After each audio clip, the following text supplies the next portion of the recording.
Good morning, students. In previous lectures, we have learned working with database, that is another chapter of Unit 1. So basically in this chapter,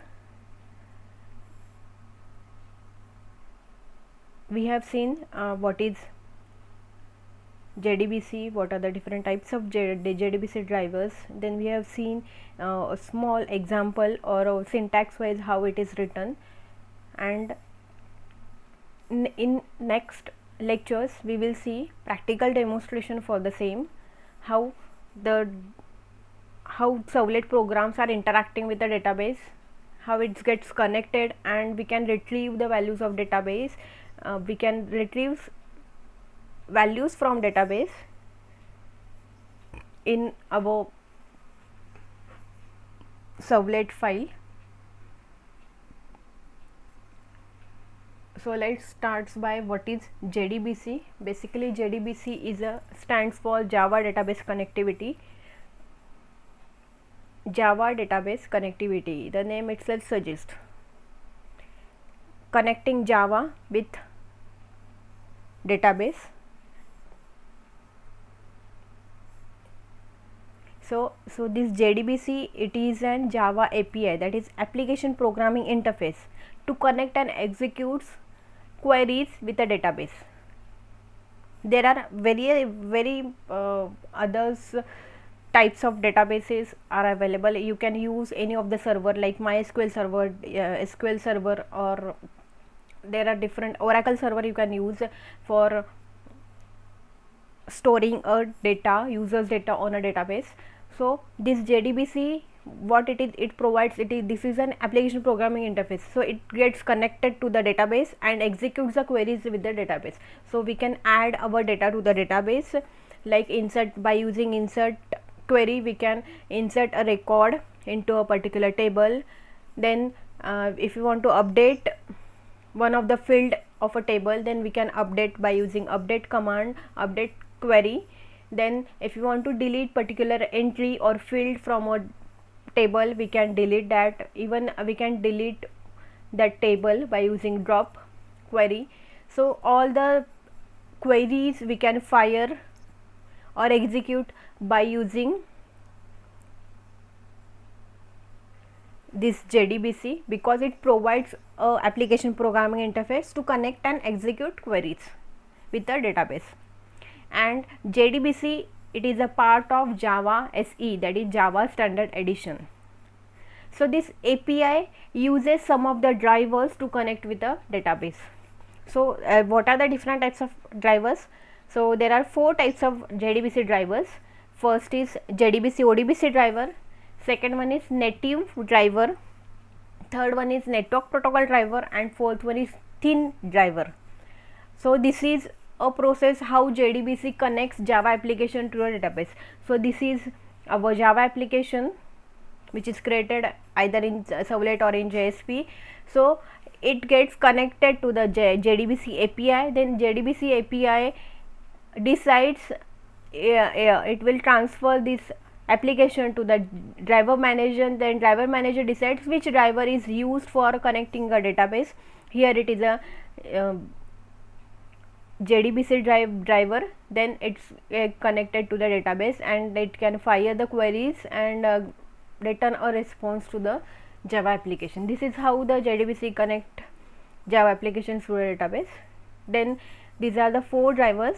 So its actual names are: type 1 driver is also called as JDBC ODBC bridge driver. Type 2 is driver, it is also called as native API partly Java driver.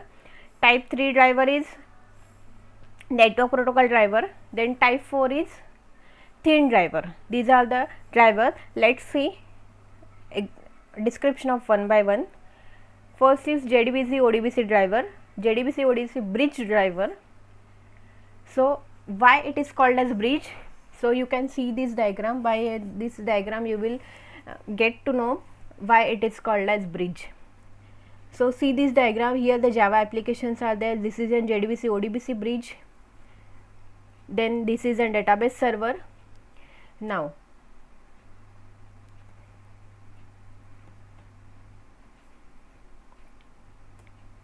These Java applications JDBC calls are connected with the JDBC ODBC bridge driver. Now its JDBC ODBC bridge driver work is to convert your JDBC calls to the ODBC calls. It will transfer your JDBC calls to the ODBC driver, and its work of this, while transferring to the ODBC driver, it convert JDBC calls to the ODBC calls. That's why it act as an intermediary or a bridge between Java application and ODBC driver. Then it gets connected to the database server and fetch the response, and finally that response has been sent to the bridge driver. Bridge driver work is to transfer or send a response back to the Java application. So basically work of this JDBC ODBC bridge driver is to convert JDBC calls to the ODBC calls so that it gets understood by ODBC driver for the further processing. Then what are the advantages of this?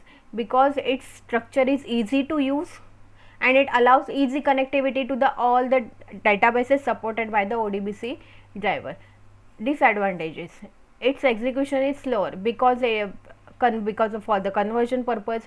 Then it totally depends on ODBC driver, because without ODBC driver the data is not connected with the database server. That's why it depends on ODBC driver. Then it uses the JNI, that is Java native interfaces, to make a ODBC calls. Second one is native API driver. See this diagram.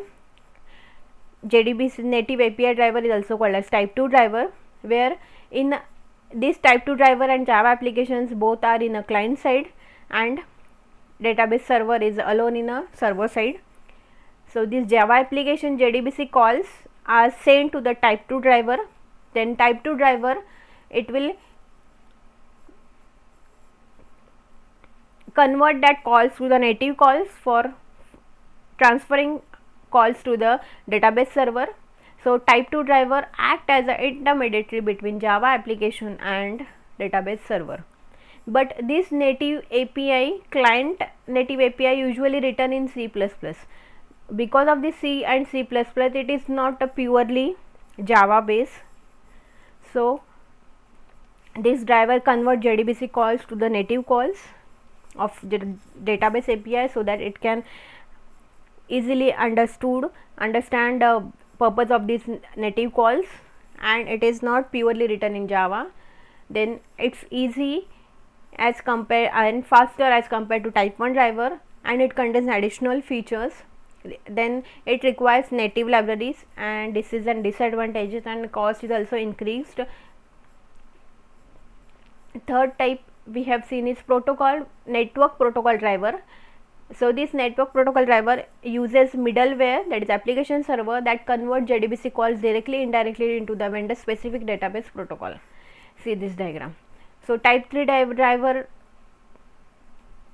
uses middleware server, because the calls are being transferred to the middleware server, also called as application server or server driver. So its work is to connect with the database server for sending a request and fetching the response. So this type 3 driver or network protocol driver uses this middleware server. It is fully written in Java, network protocol driver. So this middleware server, its work is to translate JDBC calls to the specific database specific calls. Then advantages for this, it does not require any native library to be installed because database independency is there, and it provides to switch over from one database to another. Yes, switching is possible. Then disadvantages, its execution is faster. Fourth type is thin driver. In the thin driver, this is a simple diagram. This type 4 driver, it directly converts Java or JDBC calls to the database specific calls for the database server to understand. So theme driver or its work is to directly convert JDBC calls to the vendor specific database protocol. That's why it is called as theme driver, as the diagram is also very simple, and this is also written in fully in Java. Advantages: it does not require any library, it does not require any middleware, so performance is better compared to the other drivers, other 3 drivers, and it's slow due to the number of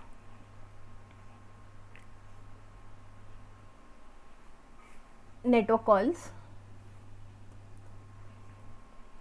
So I hope you have cleared with these types of drivers.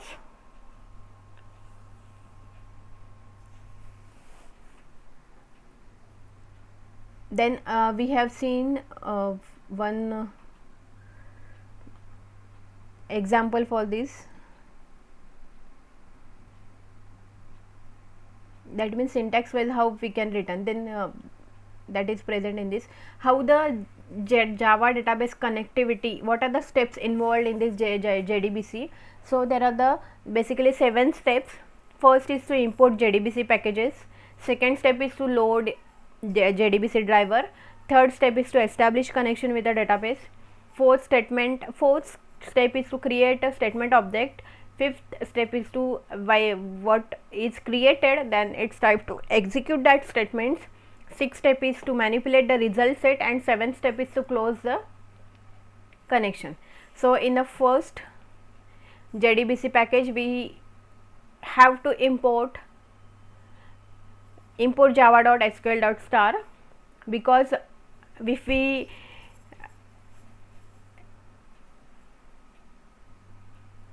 not import this package java.sql.star, then we will get an error that package is not recognized. That's why this importing is very important. Then we have seen this part, and we will see one more example and a practical demonstration in further lectures. Then second step is to loading the database driver. Now how the database driver gets loaded? So for this loading the driver, we have to first register the driver on a class file that gets loaded into the memory for utilizing, can be utilized as an implementation of JDBC interface.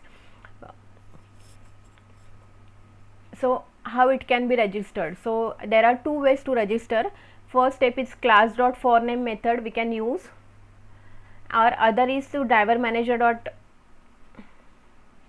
register driver we can use, but we will use this only class.forName method. This forName method of a java.lang.class can be used to load and register the JDBC driver. Now which driver we want to load, that name should be mentioned in this class.forName method or function, but what name should be written, so that is here is a JDBC driver names are there. It depends on which database you will use. If it is a MySQL, we have to write in a class.forName com.mysql.jdbc.driver. Here D should be capital, and this is the URL for this JDBC driver. This is used for connection purpose, database connection purpose. If we use Oracle, then this driver name should be mentioned in class.forName method. If we use DB2, then we have to mention this JDBC driver name, and if we use Sybase, then we have to use this driver. So drivers, there are different drivers, depends on the which database we are using. So class.forName in bracket we have to mention. If it is a MySQL, we have to write com.mysql.jdbc.driver. Then third step is to establish a connection with the database. So how do we connect with the database?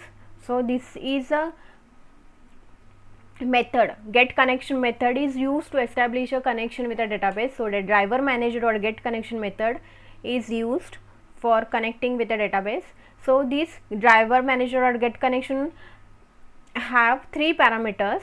First one is URL, where the database is stored.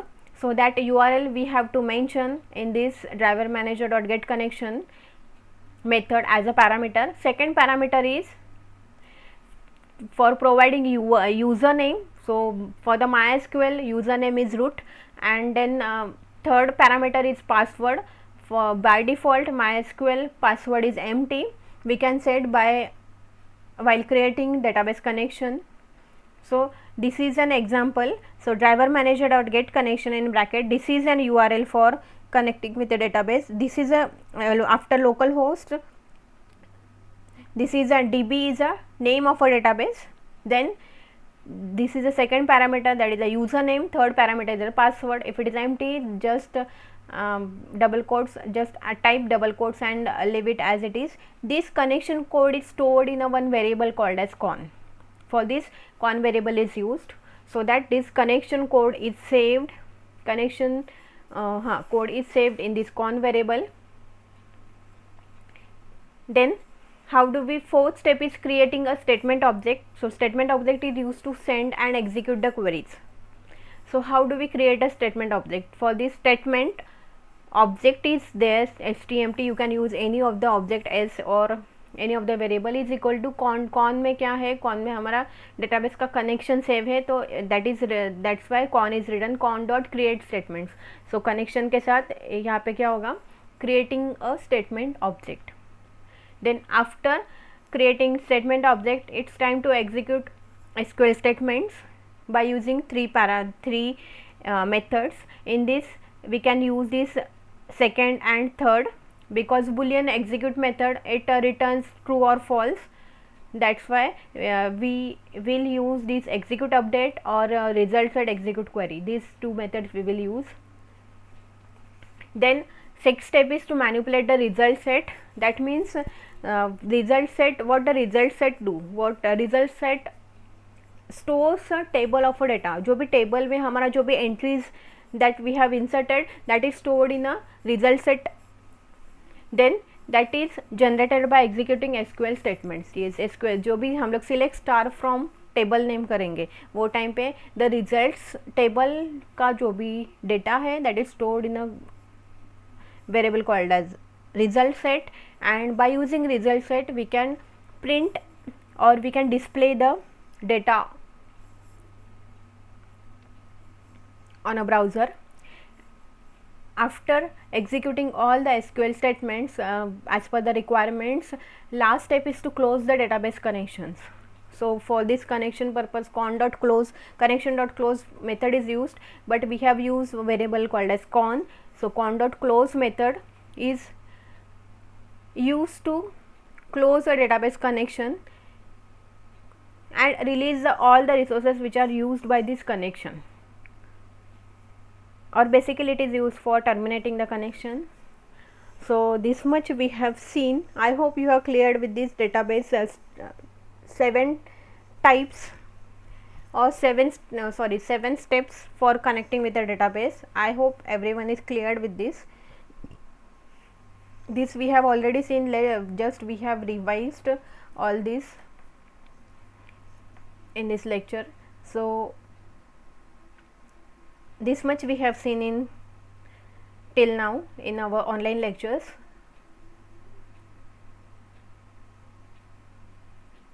For the practical demonstration we will see in online lectures. Till now, thank you. Stay home, stay safe.